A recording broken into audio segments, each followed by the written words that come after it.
বুমরা ফিরছেন, সামনে Jason holder, short ball উড়িয়েছেন, বেশি দূরে যাবে না, বাট গ্যাপে পড়বে, গ্যাপে মারলেন, deep mid wicket, square leg, মাঝখান দিয়ে লাগিয়ে দিবেন। দারুণ ব্যাট করছেন জেসন হোল্ডার, দায়িত্ব নিয়েছে এখানে, ঝড়ের গতিতে তিনি রান করছেন। 4 আর 6 বৃষ্টি হচ্ছে ইডেন গার্ডেন্সে, যেখানে মনে হচ্ছিল ওয়েস্ট ইন্ডিজ হয়তো 170-এ তাদের আটকে রাখা যাবে, এখানে দেখে মনে হচ্ছে 200 করে দিতে পারে সঞ্জীবদা। যদি 200 রান করে ওয়েস্ট ইন্ডিজ তাহলে কিন্তু পুরোপুরি চাপে থাকবে ভারত। দেখো ব্যাপারটা 119 4 উইকেট, চতুর্থ উইকেটে পতন, সেখান থেকে কোথায় চলে গেছে 49-এ পার্টনারশিপ। বুমরা চলেছে, স্টেপ আউট করে হোল্ডার, মাটি কামড়ানো শট, সঙ্গে সঙ্গে 50 রানে পার্টনারশিপ, 22 বলে 50 জুড়ে দিয়েছেন জেসন হোল্ডার এবং Rahman Powell. Google pixel live streaming করছে ইডেন গার্ডেন্স থেকে।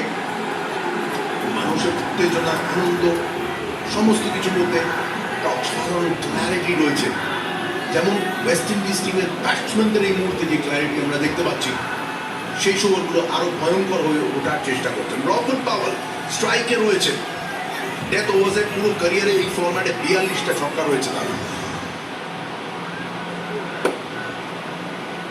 পায়ের সামনে দিকে আবার ঘুরিয়ে দিলেন এক্ষেত্রে তিলক।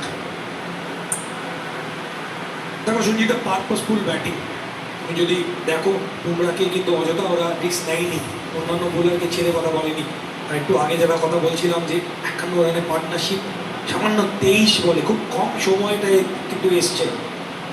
জেসন হোল্ডার এখন অব্দি 2টো 6 মেরেছে, রহমান পাওয়েল তিনিও 2টো, এখন 9টা 6 মেরে নিয়েছে ওয়েস্ট ইন্ডিজ টিম। তারা কিন্তু বড় বড় শট মারতে সিদ্ধহস্ত, সহজেই বড় শট মারতে পারে, কিন্তু দেখার বিষয় এই যে বুমরা উইকেট নিতে পারে কিনা। জেসন হোল্ডার আবার খেললেন ডাউন দ্য গ্রাউন্ড, আর একটা সিঙ্গলের জন্য। গত দুটো ওভারের তুলনায় এই ওভারটা রিলেটিভলি চুপচাপ রয়েছে, ওয়েস্ট ইন্ডিজ চুপচাপ রাখা হয়েছে, তখন জাসপ্রীত বুমরা 17 থেকে 20 স্ট্রাইক রেট দেখুন।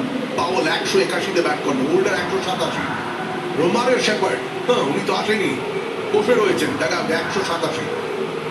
এবং কলকাতার মাঠে এই বিশ্বকাপে average first innings score winning টিমদের জন্য কত? 189। ওয়েস্ট ইন্ডিজ সেখান থেকে এক্স্যাক্টলি 18 রান দূরে। ভারতের জন্য চিন্তার বিষয়, সূর্যার জন্য, যে বুমরার এরপরে মাত্র 1টি ওভার থাকবে, ফাইনাল ওভারটা বুমরা করবেন। আপাতত এই ওভারের লাস্ট বল, আবার ফসকে গেল, ঠিক যেটা হয়েছিল এক্স্যাক্টলি সেটা বারবার হচ্ছে।